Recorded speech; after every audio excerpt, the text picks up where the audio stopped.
Canadian പ്രധാനമന്ത്രി mark കാർണിയും American president Donald ട്രംപും തമ്മിലുള്ള വാക്പോരാണ് ഇപ്പോൾ ചർച്ച.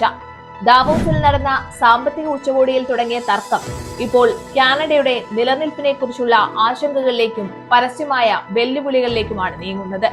ലോക സാമ്പത്തിക ഉച്ചകോടിയിൽ അമേരിക്കയുടെ പേരെടുത്ത് പറയാതെയായിരുന്നു മാർക്ക് കാർണിയുടെ വിമർശനം. വൻ സാമ്പത്തിക ശക്തികൾ താരിഫുകളും സ്വാധീനവും ഉപയോഗിച്ച് മധ്യനിര സാമ്പത്തിക ശക്തികളെ അടിച്ചമർത്തുന്നതിനെതിരെ അദ്ദേഹം 17 മിനിറ്റ് നീണ്ട പ്രസംഗം നടത്തി. സദസ്സിൽ നിന്ന് ലഭിച്ച നിറഞ്ഞ കയ്യടി ട്രംപിനെ ചൊടിപ്പിച്ചു. അടുത്ത ദിവസം തന്നെ കാനഡയെ നേരിട്ട് വിമർശിച്ച് ട്രംപ് രംഗത്തെത്തി. അമേരിക്കയുടെ സൗജന്യത്തിലാണ് കാനഡ മുന്നോട്ടു പോകുന്നതെന്നും അതിന് അവർ നന്ദി കാണിക്കണമെന്നും ട്രംപ് പരിഹസിച്ചു.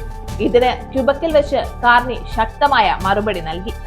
കാനഡയുടെ വളർച്ച കാനഡക്കാരുടെ കഠിനാധ്വാനം കൊണ്ടാണെന്നും അമേരിക്കയുടെ ഔദാര്യം കൊണ്ടല്ലെന്നും അദ്ദേഹം തിരിച്ചടിച്ചു.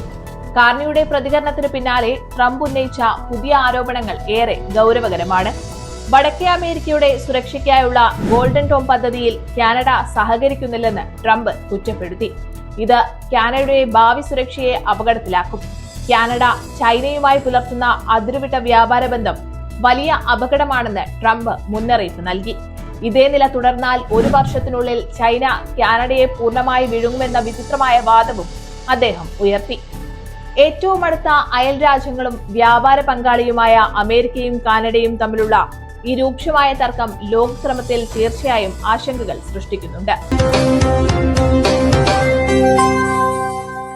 കാനഡയിലെ മലയാളി ശബ്ദം